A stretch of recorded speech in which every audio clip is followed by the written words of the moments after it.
Thank you, Mr. Chairman.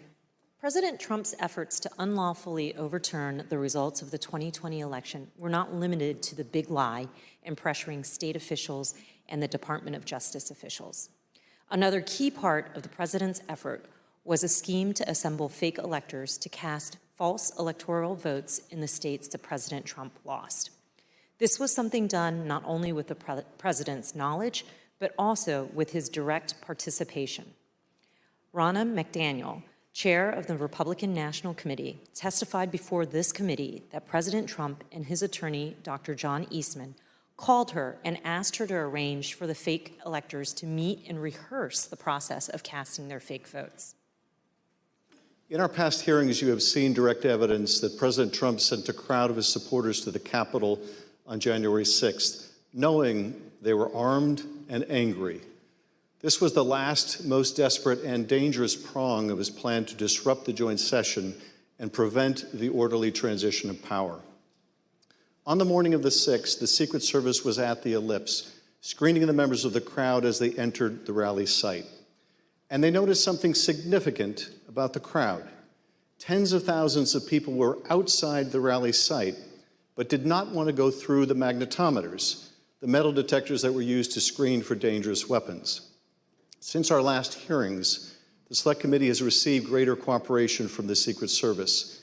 Nevertheless, Secret Service text messages from this period were erased in the days and months following the attack on the Capitol, even though documents and materials related to January 6th had already been requested by the Department of Justice and Congress. But we were able to obtain nearly 1 million emails, recordings, and other electronic records from the Secret Service. Over the month of August, the Select Committee began its review of hundreds of thousands of pages and multiple hours of that material, providing substantial new evidence about what happened on January 6th and the days leading up to it. That review continues. What you're about to hear is just a sample of the new and relevant evidence that we have received. Mounting evidence before January 6th predicted violence, and not just violence generally, but violence directed at the Capitol. Intelligence about this risk was directly available to the U.S. Secret Service and others in the White House in advance of the Ellipse speech, in advance of the march to the Capitol. The committee has shown evidence that President Trump was aware of the risk of violence. The FBI, U.S. Capitol Police, Metropolitan Police, and other agencies all gathered and disseminated intelligence suggesting the possibility of violence at the Capitol prior to the riot. We're now going to show you just a sample of the evidence we have received. Days before January 6th, the president's senior advisors plan to replace genuine Biden electors with Trump electors on January 6th. As part of this plan, the false electoral slates were sent to the National Archives and to the Capitol. The fake electors plan was also tied to another plan, the coercive pressure campaign to make Vice President Mike Pence reject or refuse to count certain Biden electoral votes so that President Donald Trump would, quote, win re-election instead. Here is what Vice President Pence has said about this scheme. President Trump said I had the right to... Suggesting possible violence at the Capitol.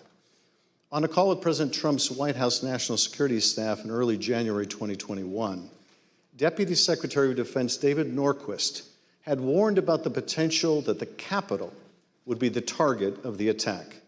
Here's General Mark Milley, who was also present for this call, describing Deputy Secretary Norquist's... ...turn the election. But President Trump is wrong.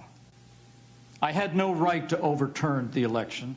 The presidency belongs to the American people and the American people alone. And frankly, there is no idea more un-American than the notion that any one person could choose the American president. Make no mistake. In the days before the joint session, on pro-Trump websites, at times amplified by the president's own advisors. On one of these sites, as you've heard, one of those was called the Donald.win. The Select Committee has obtained a text message that Jason Miller, a senior communications advisor, sent to Mark Meadows less than a week before January 6th. "I got the base fired up," he wrote in all caps. He sent a link to this page on the Donald.win. President Trump knew that what he was demanding Vice President Pence do was illegal. He was informed of this repeatedly, and specifically on January 4th. Even his lawyer, John Eastman, admitted in front of President Trump that this plan would break the law by violating the Electoral Count Act. Did John Eastman ever admit? Recall this email written on January 6, in which Vice President Pence's counsel asked Dr. Eastman, "Did you advise the president that in your professional judgment, the vice president does not have power to decide things unilaterally?" Dr. Eastman replied, "He's been so advised." Of course, President Trump's own White House, Pat Cipollone, also recognized that this plan was unlawful. Here is Mr. Cipollone's testimony. Like the vice president didn't have the legal authority to do anything except what he did. There is no doubt that President Trump's pressure campaign on Vice President Pence was significant. On the morning of January 6, President Trump called the vice president from the Oval Office and demanded that he overturn the results of the election. Numerous witnesses told the Select Committee about the invective that President Trump leveled at his own vice president. But the Trump administration was aware of this type of violent rhetoric prior to January 6th. In fact, as we have seen, the Secret Service and other agencies knew of the prospect of violence well in advance of the president's speech at the Ellipse. Despite this, certain White House and Secret Service witnesses previously testified that they had received no intelligence about violence that could have potentially threatened any of the protectees on January 6th, including the vice president. Evidence strongly suggests that this testimony is not credible, and the committee is reviewing additional material from the Secret Service and other sources. The Secret Service was monitoring this kind of online activity and was sharing and receiving the results of that effort. They work closely with other agencies, sharing intelligence about the joint session of Congress derived from social media and other sources. The same day Jason Miller sent his text message, agents received reports about a spike in activity on another platform called Parler. This was December 30th. In this email, an agent received a report noting a lot of violent rhetoric. Something to the effect, the wording's wrong. I made the wrong decision 4 or 5 years ago. And the word that she relayed to that the president called the vice president, I apologize for being impolite, but do you remember what she said her father called him? The P word. But Vice President Pence didn't waver even when his own life was endangered by President Trump and the rioters at the Capitol on January 6th, as you'll see in more detail later. A federal judge concluded, based on this and other evidence, that President Trump's pressure campaign against the vice president likely violated multiple criminal statutes.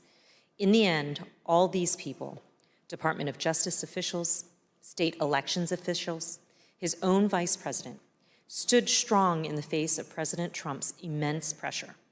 But as we now know, President Trump had already summoned tens of thousands of his supporters to Washington on January 6th to take back their country. On December 19th, President Trump first told his supporters to come to Washington. In this and numerous other tweets, he fraudulently and repeatedly promoted January 6th as the day Americans could come and change the election outcome. For weeks, President Trump worked with others to plan the rally, intending all along that he would send an assembled crowd of angry supporters to the Capitol after his speech on the Ellipse on January 6th. We obtained a text message that one rally organizer sent on January 4th. In part, it reads that, quote, POTUS is going to have us march there / the Capitol, and POTUS is going to just call for it unexpectedly. Again, each of these examples, the big lie, the pressure campaigns against state officials, the pressure campaign against the Department of Justice and his vice president, the fake electors, summoning the mob, All of this demonstrates President Trump's personal and substantial role in the plot to overturn the election. He was intimately involved. He was the central player. Thank you, Mr. Chairman, and I yield back.